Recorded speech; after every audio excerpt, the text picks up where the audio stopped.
Hello fight fans and welcome to the Combat Challenge podcast. My guest today is a former welterweight athlete with over 30 professional bouts under his belt. He's competed all around the world on prestigious promotions such as BAMMA, ACB, Cage Warriors, Bellator and UFC. He is also a Brazilian Jiu-Jitsu black belt under Professor Darren Curry for Combat Base, and he's also the head honcho of AVT Asylum Vale Tudo. Mr. Danny, the Cheesecake Assassin Mitchell. Nice to see you, my brother. Yeah, you should be an MC and an announcer.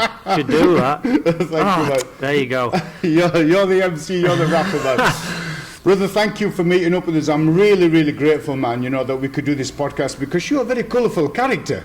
And you've got a lot to say. So the first thing I want to ask you, Danny, I'm aware of it, but if you can enlighten the viewers where the fight name, the Cheesecake Assassin, came from. That is the number one question of any interview. That's the first question that always crops up. But basically, I actually hate that nickname now. Really? Yeah. At the time, it was like funny. You know, everyone's got these bad nicknames like the Destroyer. So, yeah, it was funny at the time. But now people just, I don't even like cheesecake anymore. I just want to eat other shit. I've seen a clip about that on the big screen. I think it was Total Combat. Yeah, so if you let the viewers know where that so it was Total Combat back in the day. I mean, were you a Total Combat champion? I'm pretty sure you were. Or you? Yeah, I was. Yeah, under these semi-professional rules. Ah, yes, yeah. So back in the day, Total Combat were a big event in the north of England. It were probably the biggest, I would say. So I was fighting. I'd previously won the belt in a 4-man tournament. I beat Andy McQueen, which is the promoter's son. Peter's son, yeah. In a bit of an upset back in the day. So the next event, I defended my belt against Les Ojugbana, who's a big name up there. So I made the weigh-ins and. Got on the scales. I made the weight, and he were a couple of pounds over. So he's got his sauna suit on, and he's doing his little bit.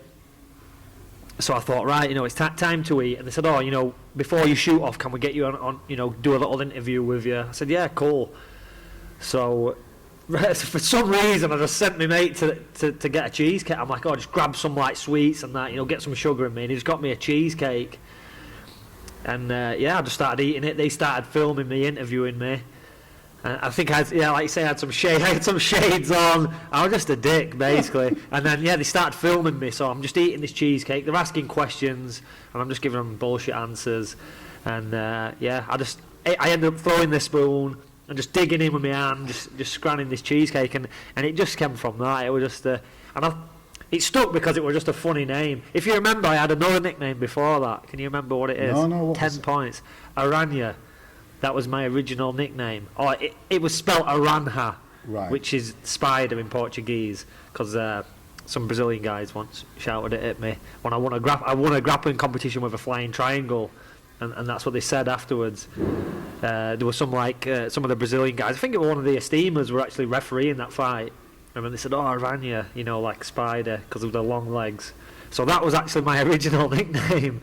Oh, I remember it now. I can picture it. Yeah. You had it written somewhere. Yeah, it was on my Facebook. It was that part of my Facebook name. Yeah. So, but people mispronounced it, and always saying, "Oh, what does it mean?" And I was sick of explaining it. So then the Cheesecake Assassin nickname came, and it stuck, and it followed me all the way through my career.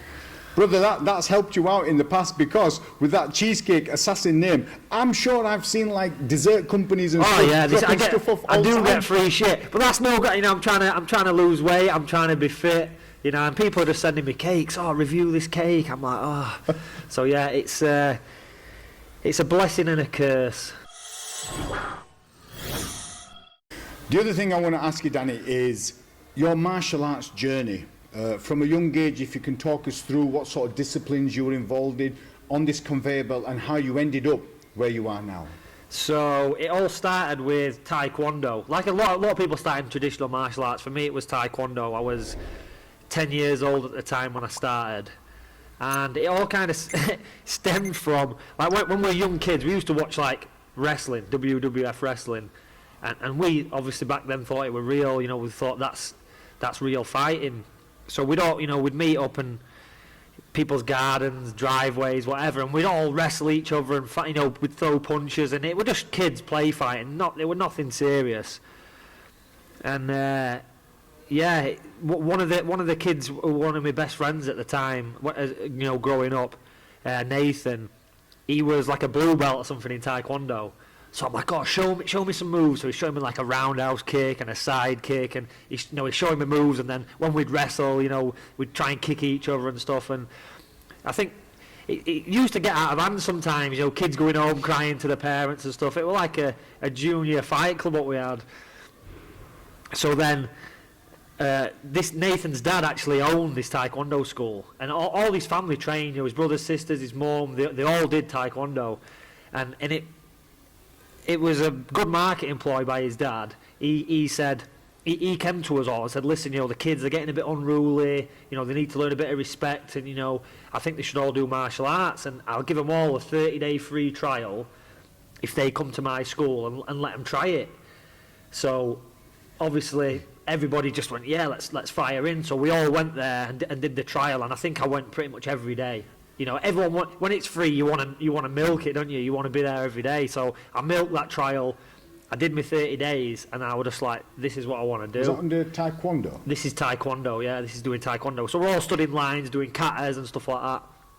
So punches, kicks, and I just wanted to learn. And so at that point, when I'm, I literally do 1 month of Taekwondo, and all my friends, they all had a go. You did a couple of classes, but they're more into football, rugby. Like, I was never interested in football as a kid. It just wasn't my thing. So I just wanted to do martial arts. So in that month, my mum's getting me like Bruce Lee magazines, DVDs. I'm literally watching kung fu films every day, the old Shaw Brothers movies, which is why I love them now, because as a kid, I'm watching them and I'm watching how they move and what they do. And obviously I thought then that's real fighting, So I'm doing Taekwondo, and my mum and dad could see that I loved training, and that's what I wanted to do. So they just signed me up. They're like, right, sign you up, and I started just doing that, and I just had a love then for learning. I just wanted to learn, like, teach me a move. I just wanted to learn anything. I'm getting all kinds of books, and but I'm only training in Taekwondo at this point. And then after a year or so, this guy started coming to the Taekwondo club. And he would teaching just on once a week, and he'd teach kickboxing.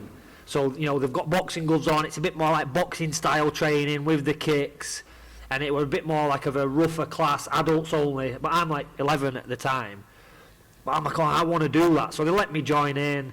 So then I started doing kickboxing as well, and then it's just always just looking for the next thing, And that I'm at school, and a guy moved to my village. He actually lived next door to my sister, and he was doing Filipino boxing, which is similar to Thai boxing. It's a little bit more of like for show, a lot of like the trapping stuff, but it's basic boxing, elbows, knees, kicking. He was doing that, so he took me with him, and I started doing that, and then started doing a little bit of Thai boxing, weird martial arts like Jeet Kune Do, Silat, just like the most random martial arts. You're just like a sponge. I just wanted to learn it all. Like if I open the newspaper and there's a Aikido class in Doncaster, I'm like, Dad, can you take me to this class? Like, I just wanted to learn. Didn't matter what martial art it was. We had this Brazilian guy come. We did capoeira. We trained with him. I just wanted to do everything. And then around that time is when I stumbled on the UFC. So I found a video at a carboot sale. So I'm still into like wrestling, martial arts, so I just, it looks like a martial arts video. It's got these guys fighting on it, Ultimate Fighting Championship, and it was actually UFC 3. Right, so it's UFC 3, which is this is important. So I bought this VHS video, and I'm looking at it, and it's saying no rules, no rounds, no weight limits, and I'm like, nah, this is fake. This is just it's WWE. It's going to be fake, or WWF as it was back then. So anyway, I get home, I watches it, and it's real fights, and I was like, damn, this is serious. I honestly felt like what I'm watching is illegal. Like, I've got an illegal VHS tape. Like, I'm thinking, I shouldn't have this. This has been smuggled into the country. Like, that's how I felt about it. So I get all my mates round and we're all watching like shit. But UFC 3, so UFC 1 and 2, Hoist wins. Yeah. But UFC 3, Hoist didn't win.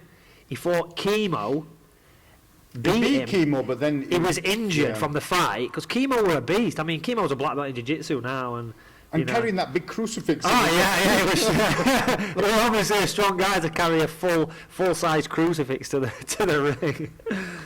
And so Hoist actually went out of the tournament, and then there were a police officer who did ninjutsu called Steve Jenham, who actually won UFC 3. So at that point, and that's crucial, because if I'd have watched UFC 1 or 2, I would have seen Hoist win, and I would have probably gone all in on Brazilian Jiu-Jitsu then. But because I saw like these other people winning, I still thought that, Jiu-Jitsu's alright, but there's ninjutsu and there's taijutsu, and there's all these weird martial arts. So I still carried on exploring and doing the different martial arts, and it wasn't until I was about 15 years old that I actually started doing Brazilian Jiu-Jitsu properly, and then I realised, or I thought at that time, that was the ultimate, that this is the one that beats out all the others, and that's when I sort of fully, I say fully invested. There were no real coaches back then, there were Darren Curry, but I just was doing a lot of my own training. And I had a couple of friends, and we'd grapple, we'd learn from books. We had the Henzo Gracie videos, the original Horion Gracie videos, and I had like a Gracie book as well. So we learnt from them in a garage for about 2 years, just practicing our own techniques. I've got a picture somewhere of me. We made a mat, we got polystyrene, and we wrapped it in like sheets, and then we gaffer taped it. And that was our mats. Wow. Yeah, so we was training on that. So we didn't really have a coach. I'd trained with different coaches at this point, but we just did our own thing. I didn't have a car. I was, 15 years old.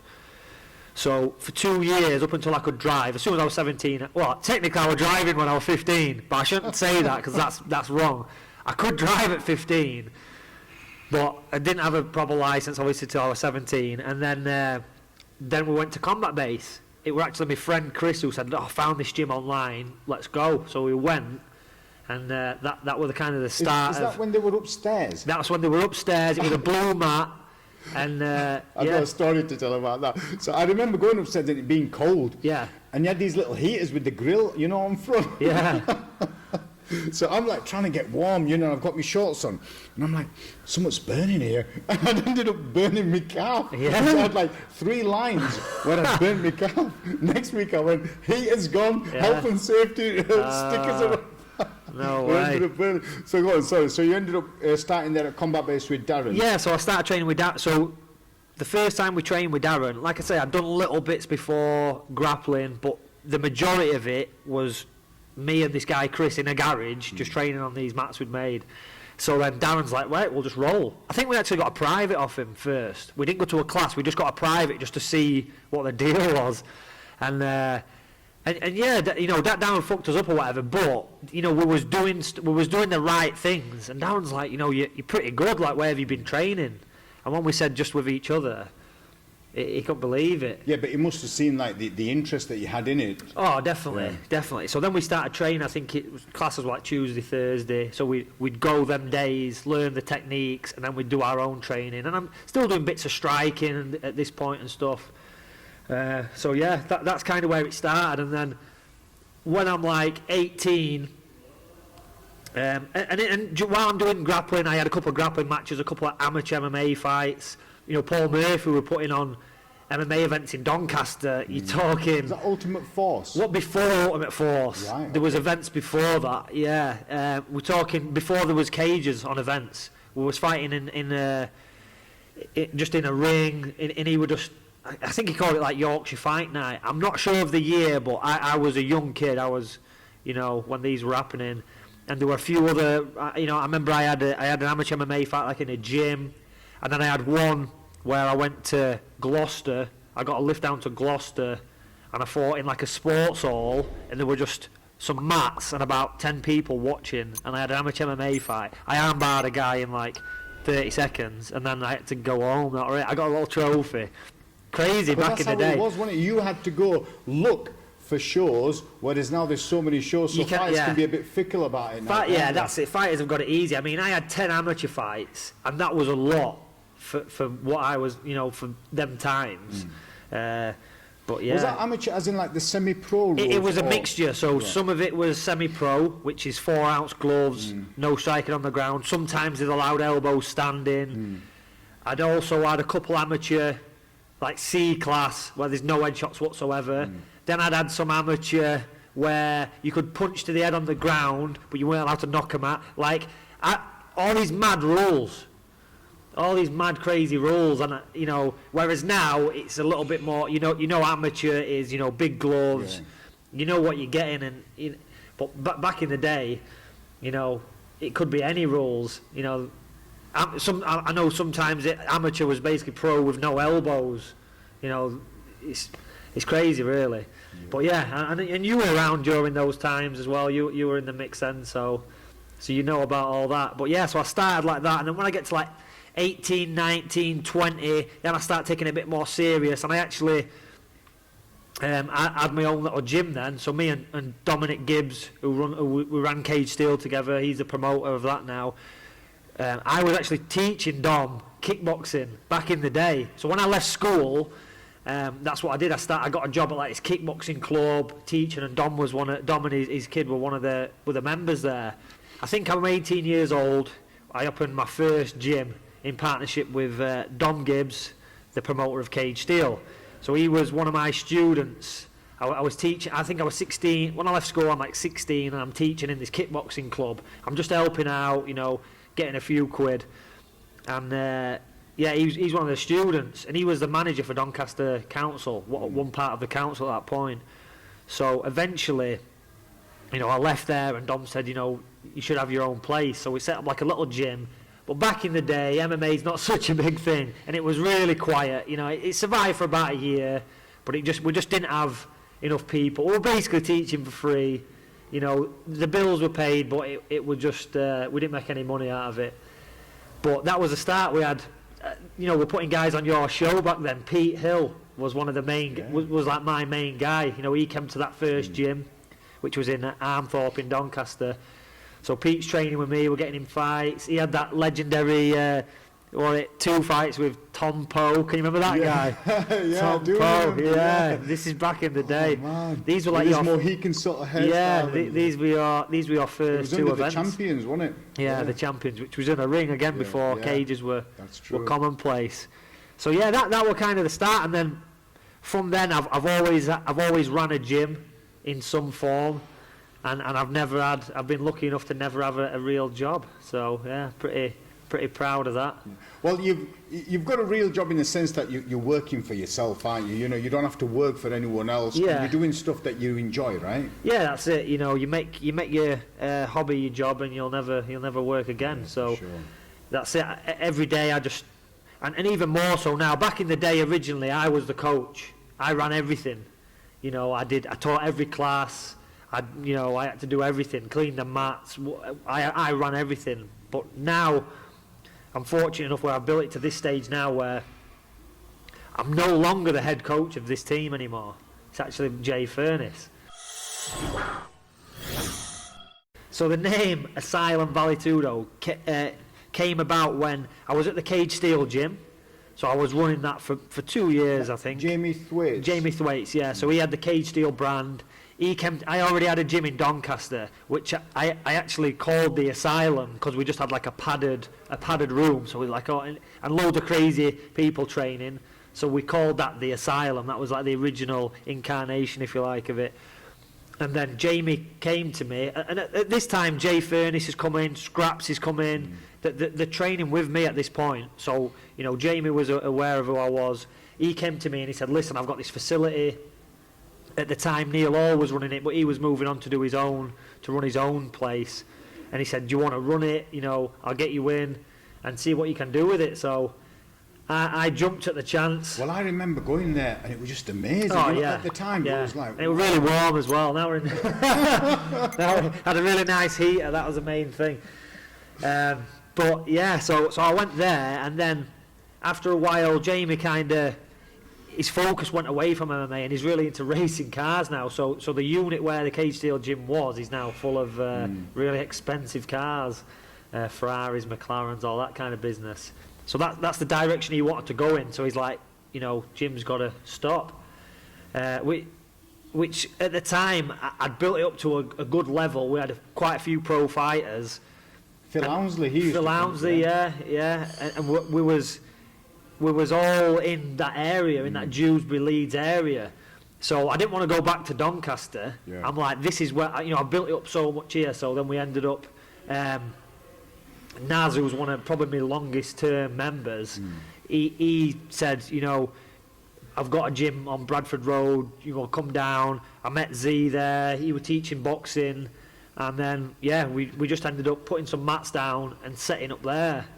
And it sort of grew from there, but we needed a name, we needed a team name.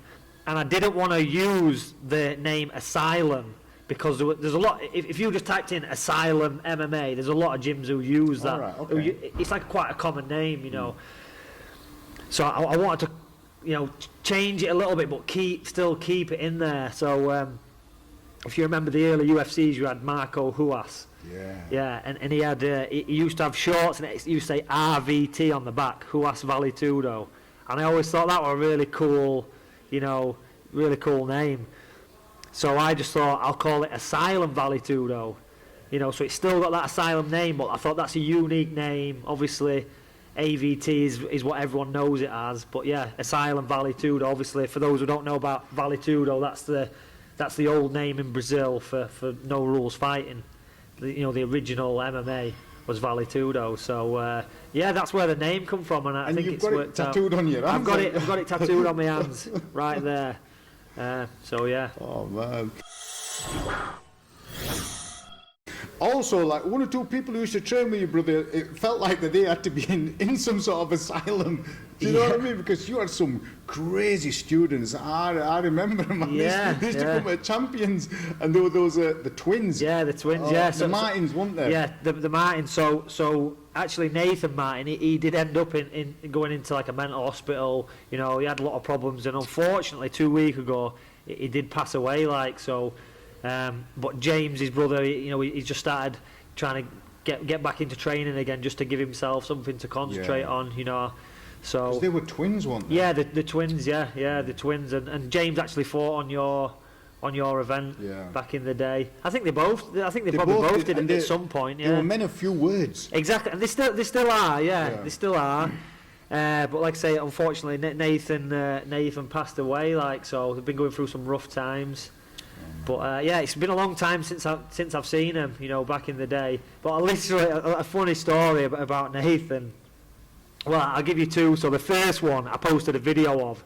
So we went up to Sunderland. So this is me, James Parker, and the twins. We go up to Sunderland to fight, and you know, we're all fighting on the card, and we look at the fight card, and you know, Nathan and James, they were my students. They were tough lads, but they were still learning and stuff, and they'd put Nathan main event against this guy who was like the local, you know, this guy had sold 500 tickets, and I thought, oh, we've been stitched up here. Yeah. So, like you say, the men of few words, so they were kind of sit there, you know, not really expressing how they feel about it. And fight time comes, you know, everyone's cheering, they're throwing stuff at Nathan as he's walking to the ring, and they're saying, you're going to get killed and that, and he's just got his head down, he gets in the ring, and like I say, I posted the video of this. The other guy comes out, flies in with like a Superman punch straight off the bat. Nathan just takes it on the chin and just hits him with a right hand, drops him, latches onto a guillotine and chokes him out with a guillotine, and we had to just get out because it would have erupted. Well, it was starting to erupt. You know, people, you could hear people screaming and stuff. So yeah, he got his hand raised, and we got out of there sharpish. But yeah, that was a pretty funny story. And then, you know, a few years later, Nate, you know, they had some problems and stuff, and Nathan ended up getting put in a mental hospital. a psychiatric hospital, and yeah, I didn't see him for years. You know, Parker would keep me. He kept in contact with him. He'd keep me updated. You know, I think he escaped once and nicked his brother's passport and went to Spain because obviously the twins. Yeah. So he nicked his brother, and then he came back, and then they just turned up one day. Bearing in mind, I've not seen him for years, and I started teaching at Dean White's gym in Morley. You know, just an extra mat space, if you like, to put me on. And one day they just turned up. I've not seen him for 4 years, maybe. What, both of them? They just turned up, got on the mat, just started training. Not a word said. You know, if you hadn't seen me after 4 years, you'd have quite a lot to say, wouldn't you? But yeah, mad. They just turned up and just got on the mats, little nod, and just cracked on. Oh man. Crazy, yeah, but yeah, crazy good on them, characters. man. But yeah, rest in peace, Nathan. Yeah, for sure.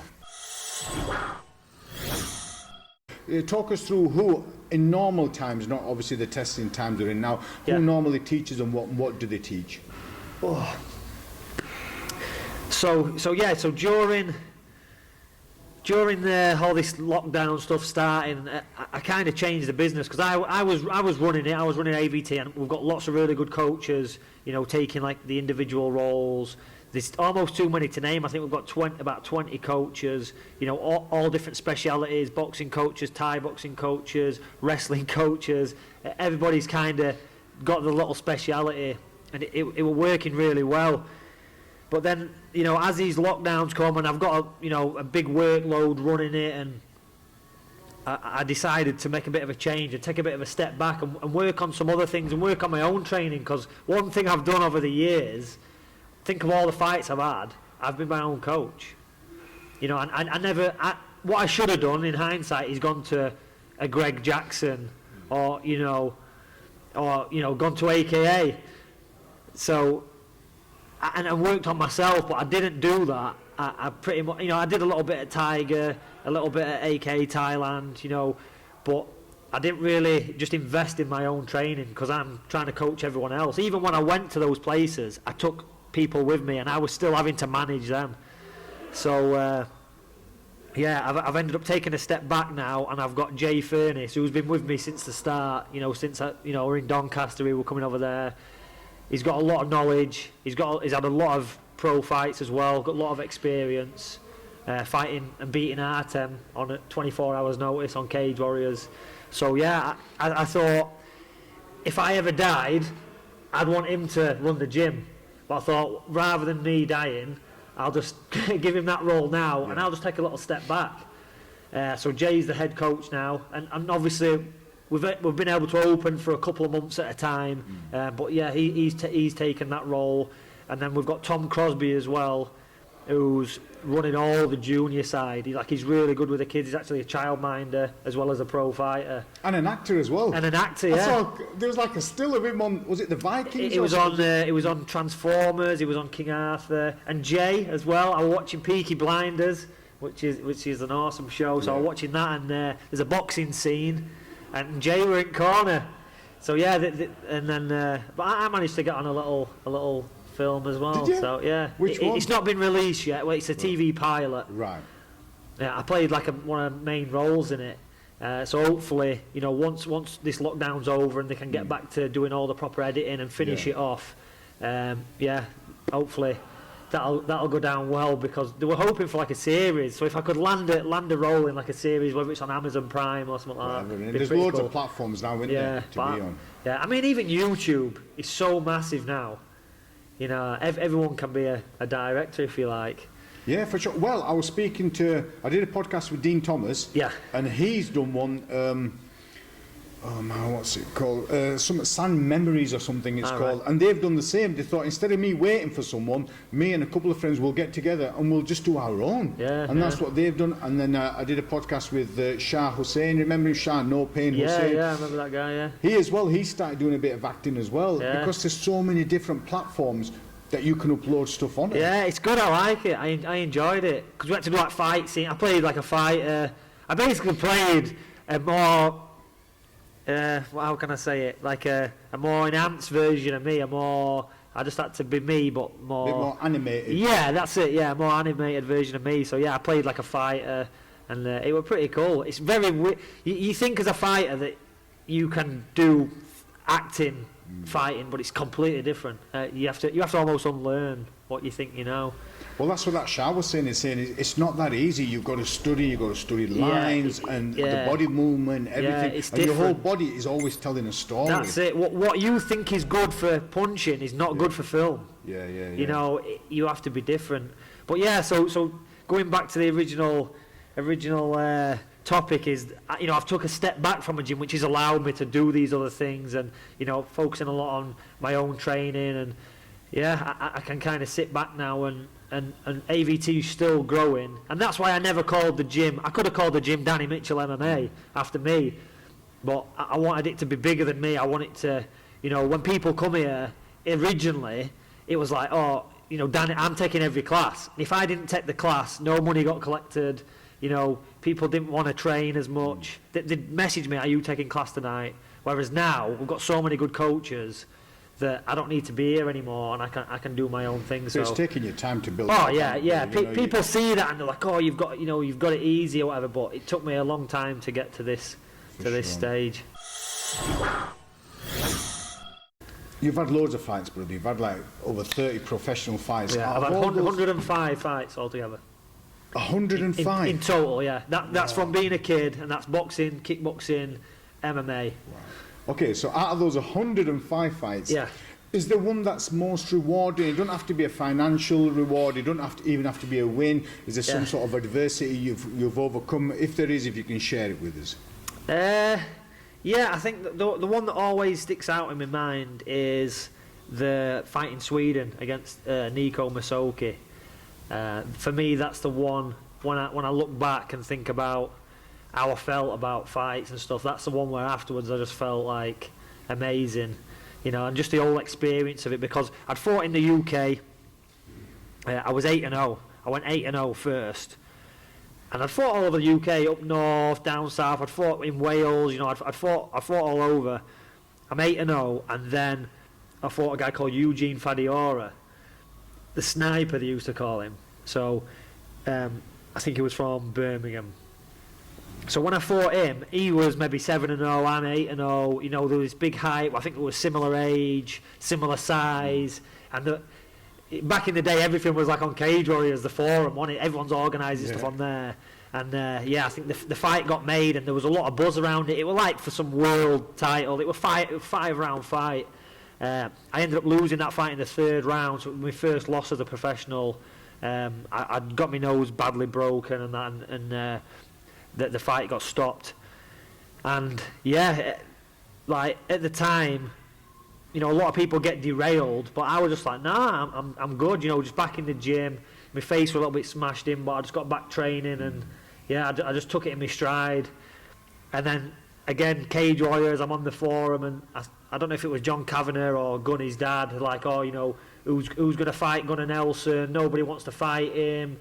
So I just commented, I'm like, yeah, I'll do it. And I think, I'm sure John Kavanagh messaged me on the forum and said, you know, are you serious? If so, we'll make it happen. And I said, yeah. So my next fight after my first loss was Gunnar Nelson. That was, we did it in Manchester, but it was streamed live for Icelandic TV, because obviously he's a bit of a hero in Iceland. And I did a really hard training camp. You know, I knew that this was going to be the hardest fight. And it was just another level. I think he got on me back within the first 2 minutes and choked me, and there was just I felt there was just nothing I could do. I just could not stop him. You know, it was just that good.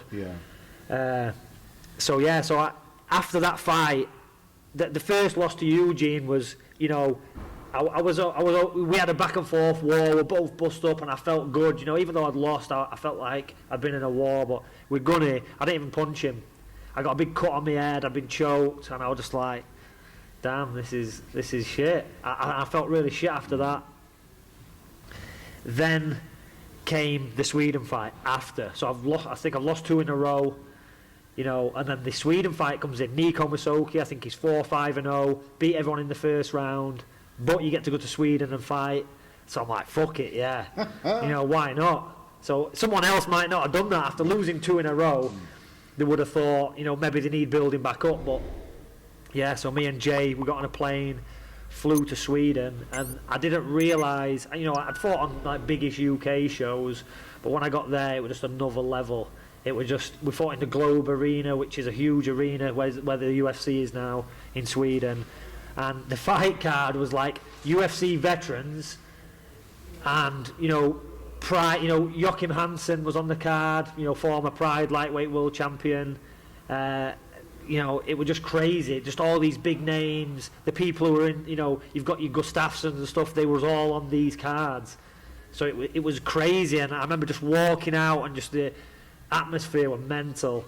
I couldn't believe it, you know. And everybody cheered for me, which is crazy. You know, I'm in Sweden fighting a guy from Stockholm. I'm in Stockholm.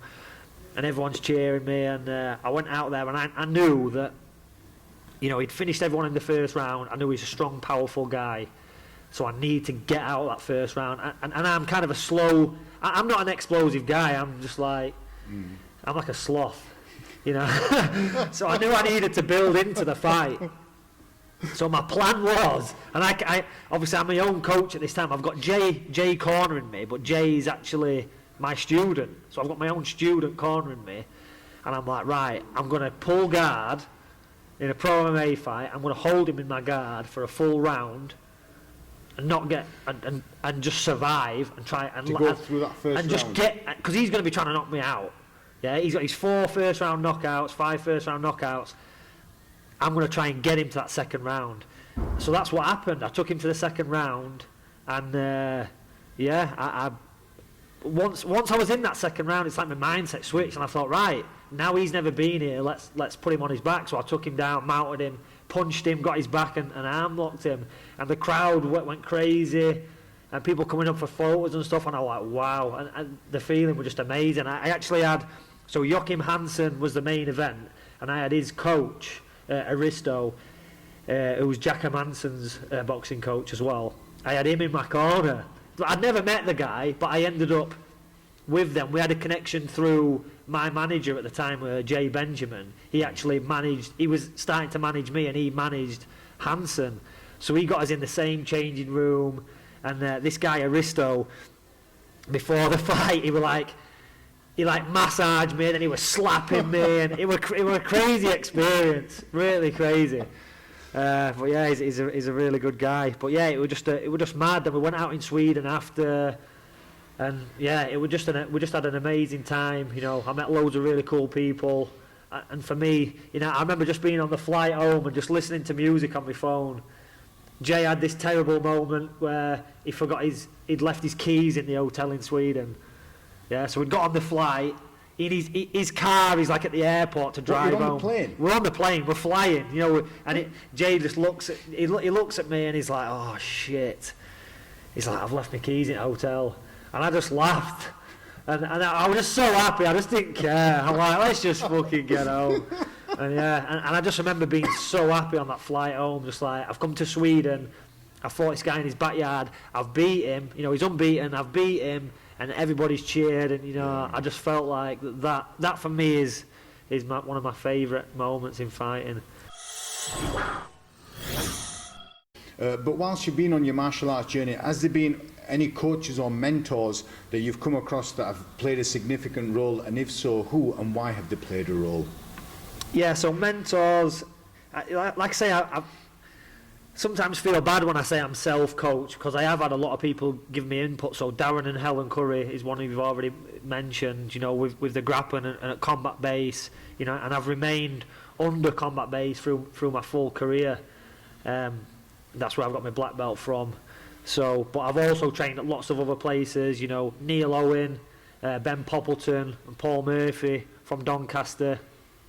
You know, I spent a lot of time working with those guys. I mean, for me, Paul Murphy, I'd love to sit down with him like this. I hadn't seen him for a long time, and get him on a podcast, because he had some crazy stories back in the day. And I mean, Paul was like the first MMA coach, I believe, that I know anyway, in the UK, because Paul, you know, he kickboxed when he was younger, he boxed in the RAF.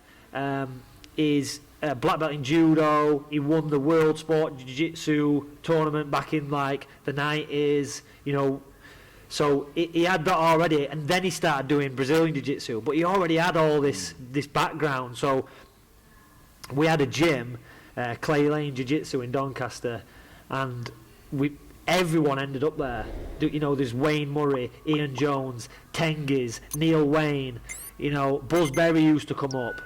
We had all these people in one gym. Jason Ball, you know, Lannis Jones. We're all in the same gym. At one point, we was all in this one gym, and it was crazy. I mean, the best guy there was probably Ian Jones, who never really got to show his potential, you know, in his fights. But for me, back in the day, he was like the killer. You know, he was the one. He's showing it now in his catch stuff. Oh yeah, he's doing really well in his catch stuff now. But back in the day, he was the man in the gym. But Paul, who ran the team, he would fuck everyone up. Like, he was a southpaw, heavy-handed. You know, he's a biggish guy, but he was super fit, good wrestling. It just, you know, new guys would come in, or fighters would come in from other teams, and he'd just fuck them up. Like, he was the man. Paul. See, I didn't know that. All I knew as a promoter. Yeah. And I don't know if it was his show, but there was a show, brother, I was doing some photography on it. Yeah. And they ended up throwing like a pool table from top and Magnus bottles. I was there. I was there. I don't know if it was his or someone else. No, so it was, that event was called, I don't know if that was Storm Force. Right. It might have been Storm Force, which was Neil White and Andy Halliday. I think it was that. But yeah, I was there when that happened. That was crazy. I was actually warming somebody up to fight right at that time. Yeah. So I think because we were doing photography, next thing you know, fire extinguishers are going off, the whole pool table's thrown, and then those Magnus bottles that were thrown everywhere. And I think, I could be wrong, but I think Declan Williams were due to fight. Yeah. So he was getting warmed up, and then he's come out and he's just seen the chaos. Oh, it was crazy. Yeah. I had one guy on pads. And then we get outside, and he's like, "Shall we keep warming up?" And I'm like, "Listen, this ain't happening. You know, this is like getting locked down." Well, I was with Pete Bradbury, and we were doing photography for MMA Picks. And from the balcony, some lad sees us taking photos, thinking, right, you know, they're going to get evidence against us. So they're throwing bottles at us. We ended up going under the ring and hiding under there because it just went crazy, right? That was a crazy time. Yeah. But yeah, Paul Murphy, I didn't know he had all that behind him. Yeah, Paul is, you know, I really love Paul and that. And like I say, back in the day, he was the first person to sort of train me in MMA, if you like.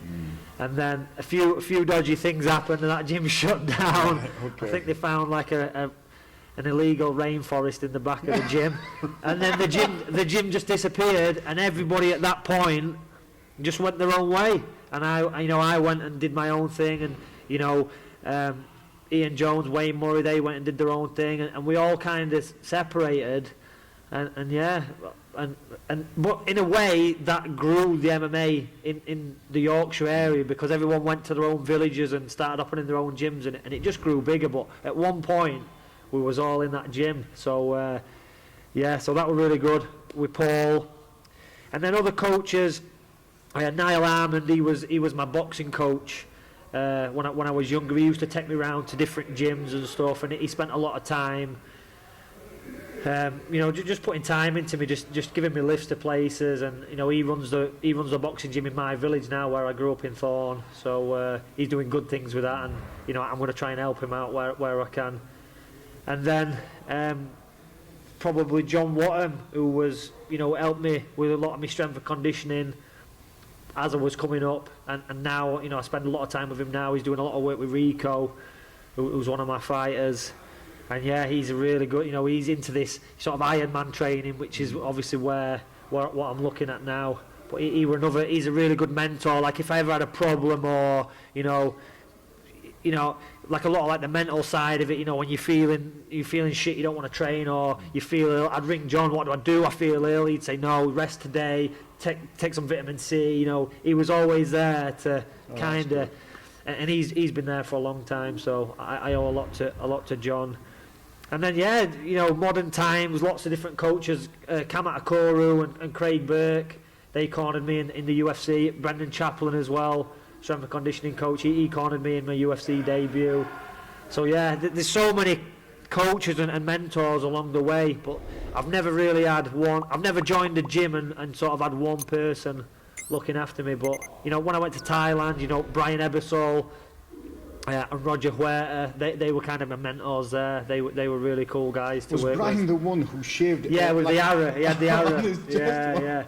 He did all right, didn't he? Yeah, Roger he was a Huerta, beast. he was awesome. I remember watching one of Roger's clips where someone's behind him and he's looking at the footage as it's going and trying to find out where to elbow him. Yeah. That was just Roger was a beast. Yeah, he was a beast, and you know, I had some really good training with him. But yeah, he's sort of. I think he just likes the quiet life now, Roger. I don't know where he is now, but I know he was out in Thailand. He was just living sort of out in the jungle on his own and just doing his own thing. He's sort of he keeps himself, to say, you know, he was such a big name back in the day. He was a poster boy for the UFC. Yeah, he was. But he likes to sort of keep things on the down low now. So really cool guy. Yeah, so he is a nice guy. That's the best thing really, but from MMA and martial arts, the best thing, you know, is just travelling, meeting so many good, cool people. I've met some crazy characters on my travels. So, brother, you stepped back from as the head coach of AVT, but I'm aware that you're doing something like IronFighter. Can you tell us how that came about and what's the concept behind it? Yeah, so IronFighter is like a new idea, and it just happened naturally. It's not something I ever thought about. So I retired from MMA and from fighting through just head injuries. I had a bike accident in Thailand, and then I came back and then I suffered a knockout loss straight after that, which I shouldn't have fought, you know. And then it's took me a long time to sort of recover. So I knocked my fighting on the head for a couple of years. I had a couple of boxing fights, you know, but my fighting career is basically done. You know, it's over. There's maybe one or two things that I'd still want to do, but you know, for the most part, the fighting career is done. So when that kind of happened, then I just started eating. You know, I'm still coaching, I'm still in the gym every day, but there's no motivation then to train. There's no end goal. It's not like I need to get my jiu-jitsu better to fight this guy. It's just like, yeah, whatever.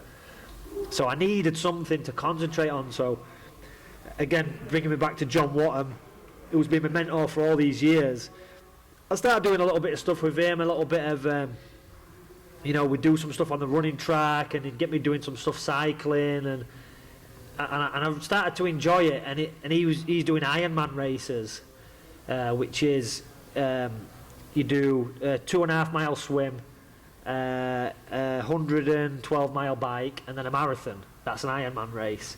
So he's competing in these, and I'm like, wow, like his mental strength. And I've even brought him down here to speak to the guys about the mental side of competing.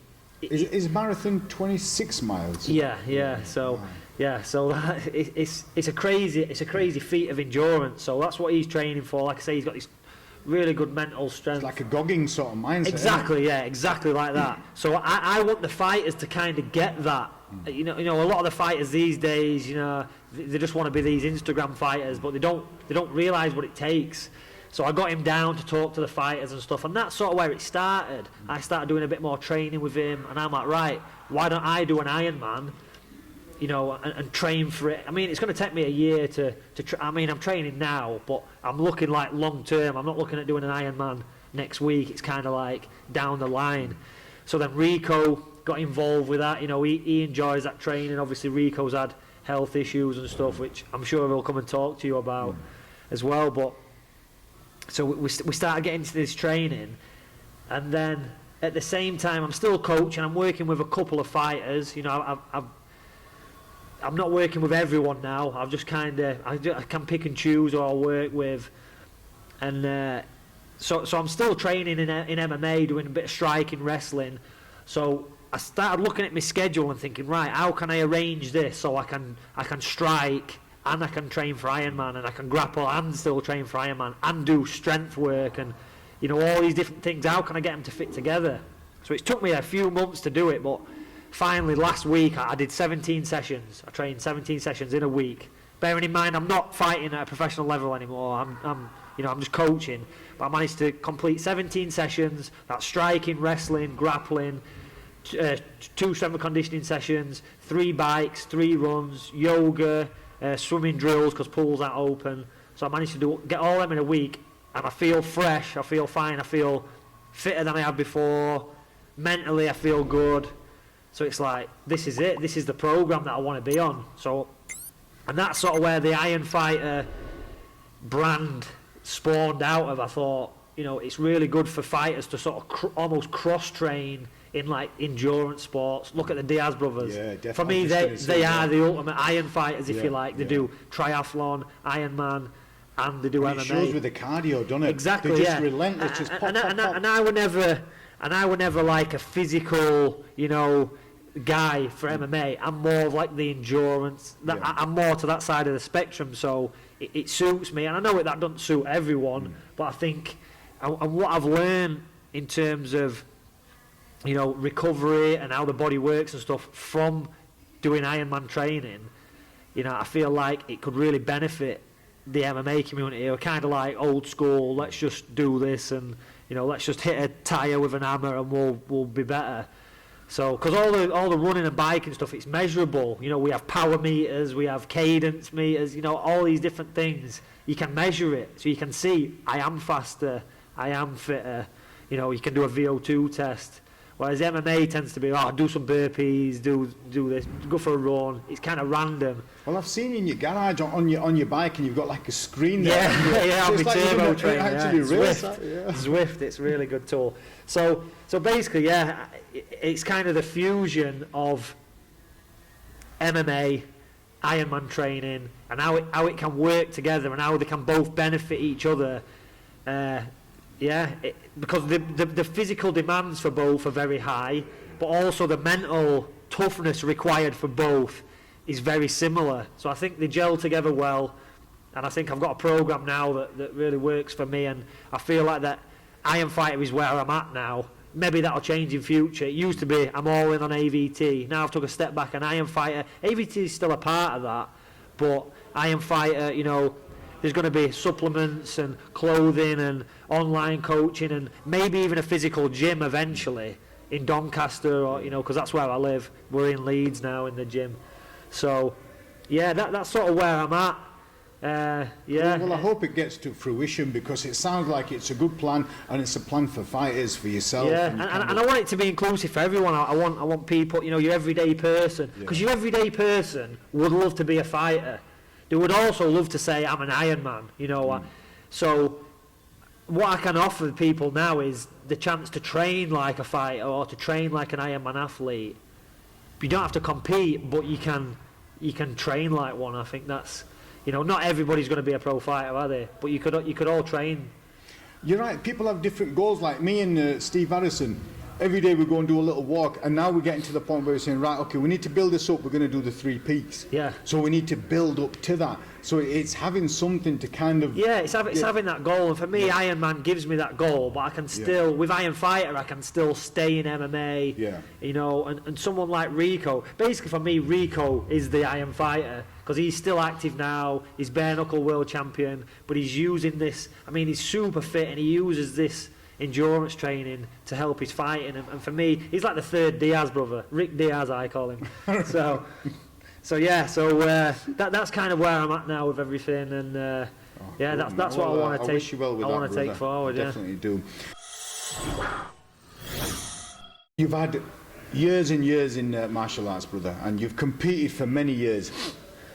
Is there any words of advice that you could pass down to other athletes who are lower down on the conveyor belt, but you know they want to compete through your knowledge and experience that you've got? What can you cascade to them and share with them? So I actually put a post on about this last night. Okay. And it's kind of my number one tip, because if you really want to, and we're saturated now with Instagram, social media, you know, people, you know, you got these people with flash cars, nice Rolex watches, and it's kind of, that's in your face now. Everybody that's the dream that everyone wants.